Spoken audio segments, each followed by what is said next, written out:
Tahan, walang kasinungalingan, serbisyong totoo lang. Saksihan! Umano'y nagsilbing lookout ng hold-upin at patayin ng UPLB student na si Ray Bernard Peñaranda. Nasa kustodiya na ng Laguna Police. Manhunt sa dalawang suspect, puspusa na. Mga opisyal at estudyante ng UPLB muling nagsagawa ng Solidarity March para humiling ng katarungan para kay Ray Bernard. Sa barangay Saksi, pupulsuhan ang seguridad sa mga dormitoryo at boarding house sa labas lang ng campus. Masbate at ilan pang lugar ng Bicol at Visayas, niyanig ng 5.2 magnitude na lindol. Hindi bababa sa 10, sugatan. Mga ebidensyang konektado sa bank records si Chief Justice Renato Corona, tinanggap ng impeachment court. Mungkahing magkaroon ng paglilitis sa umaga at hapon, tinutulan ng depensa at ilang senator judge. Exclusive, isa pang tinaguri ang batang hamog. Binugbog ng driver at konduktor matapos paghinala ang tinangay umano niya ang kita ng jeep. At ang kwento ng ilang estudyante na magsisipagtapos ngayong Marso sa kabila ng karamdaman at iba pang pagsubok sa buhay.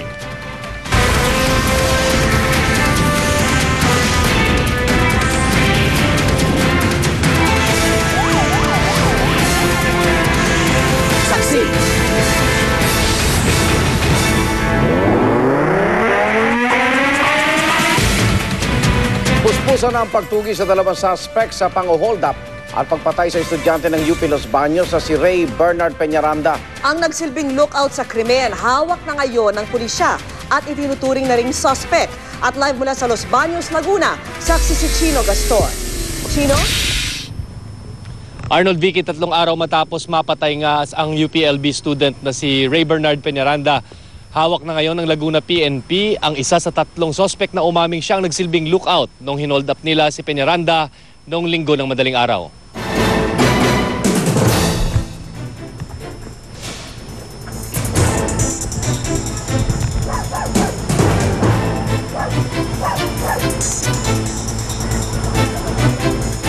Agad pinuntahan ng pulisya ang barangay Bayog sa Los Baños matapos makatanggap ng impormasyong dito nagtatago ang 2 suspect sa pagpatay kay Ray Bernard Peñaranda.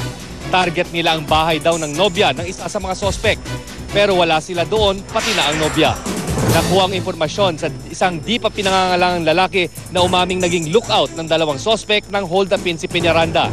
Ikinwento niya ito sa salaysay na pinirmahan niya sa harap ng kanyang abogado bago pinanumpaan. Ayon pa sa kanya, tiyempuhan lamang daw ang nangyaring hold-up. Hindi daw nila kilala si Peñaranda. Sa ngayon, suspect na rin ang turing sa lookout na ang pagkakadakip ay tinuturing na breakthrough ng Laguna PNP. Pinangalanan daw kasi ng suspect ang 2 niya pang kasamahan kasama ng mismong pumatay kay Peñaranda na nagawa na ng artist sketch kahapon. Iniakyat na rin sa 250,000 pesos ang pabuya sa ikadarakip ng mga suspect sa krimen na pawang mga dati ng sangkot sa robbery hold-up sa Los Baños. Pakinggan natin ang panayam natin kay Provincial Director, Senior Superintendent Gilbert Cruz. Sa investigasyon kasi malaki kasi naikwento niya yung buong pangyayari doon sa insidente. At yung identities? Yung identities ng mga tao nabanggit din dito. Vicky, Arnold, inaasang sasampahan na bukas ng kaukulang kaso itong suspect na sumukang patay na rin ang kanyang 2 kasamahan na patuloy pa rin tinutugis ng mga pulis. At live mula dito sa Los Baños, Laguna, ako si Chino Gaston, ang inyong saksi. Muli nagsagawa ng Solidarity March ang ilang estudyante at opisyal ng UPLB para humingi ng katarungan kay Ray Bernard Peñaranda. Kinokondena rin nila ang iba pang karahasan sa Los Baños na kumitil sa buhay ni Given Grace Sebanico at ng high school student na si Rochelle Gerundo. Saksi si Steve Dailisan. Sa gitna ng pagsasalita ni Laguna Vice Governor Cesar Perez sa indignation rally kanina, nahagip ng aming kamera ang kaguluhan sa aming likuran. Di kasi nagustuhan ng ilang taga-kampo ng vice-gobernador ang komento laban sa kanya ng ilang estudyante ng UP.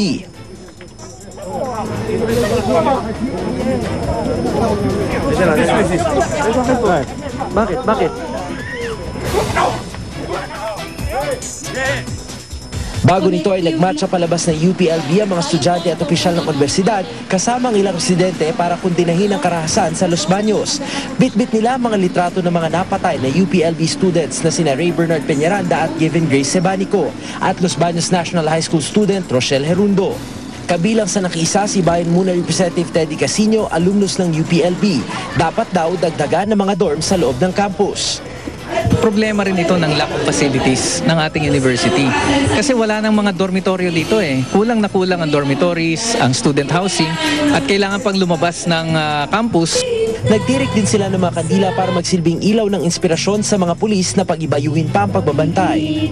Pero gumagawa naman daw ng paraan ng lokal na pamahalaan na nagpalagay na ng mga outpost gaya nito kung saan nakadisplay ang mga numerong pwedeng tawagan pag may emergency. Pero di raw ito sapat ayon sa mga estudyante.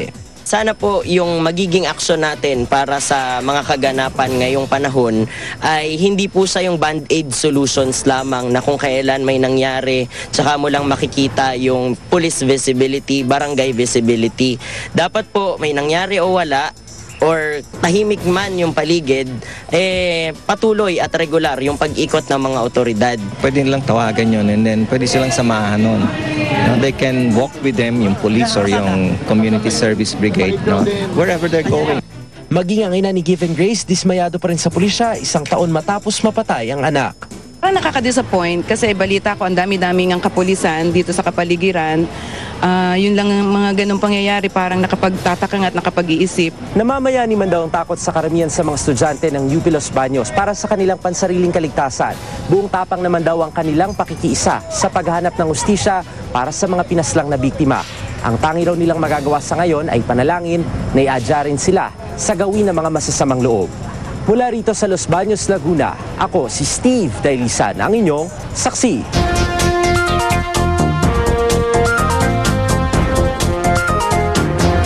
At sa Barangay Saksi, maraming estudyante ang nagdo-dorm o umuupal sa labas lang ng campus. Paano kaya natitiyak ang kanilang kaligtasan? At live mula sa Barangay Cruz Naligas, saksi si Katrina Son. Katrina? Vicky, isa nga sa mahalagang tutukan ngayon ay ang mga dormitoryo o mga boarding house na nasa labas na ng campus. Bagamat hindi na hawak ng kolehiyo ang kaligtasan ng mga nakatira dito, nararapat lamang na talakayin ang kaligtasan ng mga naninirahan dito dahil nga karamihan ng mga andito ay mga estudyante tulad na lamang nga dito sa Barangay Cruz Naligas dito sa Quezon City. At ngayon nga ay kasama natin ang ilan sa mga barangay tanod at barangay officials na rumuronda dito gabi-gabi. Sir Willie, paano niyo po ba napapanatili na ligtas ang inyong barangay? Ang mga tanod natin, visible sila. From time to time, nagro-ronda sila sa ating mga streets para mapangalagaan natin ang ating mga borders dito sa ating barangay. Sir, paano po ba pag may humingi ng tulong, gaano po ba katagal bago kayo rumisponde? Minuto lang ang pagitan. Basta tumawag sa ating barangay hall, agad-agad sila rumoresponde para masiguro nila ang ating kaligtasan ng ating mga residente dito sa ating barangay. Maraming salamat po. At para naman sa karagdagang safety tips para naman sa mga estudyante na naninirahan malayo sa kanilang pamilya, narito ang aking report. Kaliwat kanan ng mga boarding house dito sa Barangay Cruz Naligas. Mula sa maliliit na kwarto hanggang sa mga apartment. Saan ka man tumingin, makikita ang mga nakapaskil na room o bed space for rent. Mura raw ang bayad, pero ligtas naman daw ayon kay Aling Laling Francisco na 15 taon nang nagpaparenta. Sa boarding house ni Jean Dispanso, may bantay na aso. Mahigpit din siya sa mga bisita na pinag-iiwan niya ng ID at nire-record ang pangalan. Kung sakali kailangan po nila ng tulong, may mga number po sila. Kasi kasambahay po ako. May number sila sa akin, tsaka sa ate po. Pero paano naman sa mismong daan patungo sa Cruz Naligas? Isang sakay at ilang lakad din ang layo mula sa campus. Ayon sa barangay captain, gabi-gabing may nagro-ronda sa kanilang lugar. Ang ginagawa namin, gabi-gabi, ilang beses kami nagro-ronda. Alas 10, alas 12, tsaka alas 2. Kaya nag-ronda yung mga tanod natin para sa ganun mapanatili natin yung katahimikan ng ating barangay. Sa kabila nito, may mga nawawalan pa rin ng gamit tulad ni Jai Ramirez. Last year, nanakawan pa lang ako ng laptop. Tapos yun nga. Tapos okay lang. Tapos one time rin, yung sa baba dyan, habang natutulog, pinasok na ng magnanakaw. Tapos ninakaw rin yung laptop nila. Tapos okay lang naman. Wala pa namang nasasaktan sa akin. Sa labas man o loob ng campus nakatira, giit ng UP, pangunahing layunin nila ang pangalagaan ng seguridad ng mga estudyante. Dinidiscourage po nating umuwi sila sa gabi. Kunya alas 10 o alas 11 ng gabi, dapat doon na lang sila matulog doon sa kanilang laboratory or kanilang academic building. At Vicky, dagdag din niya na dapat daw ay laging cautious ang mga estudyante araw-araw. Ako si Katrina Son, ang inyong saksi.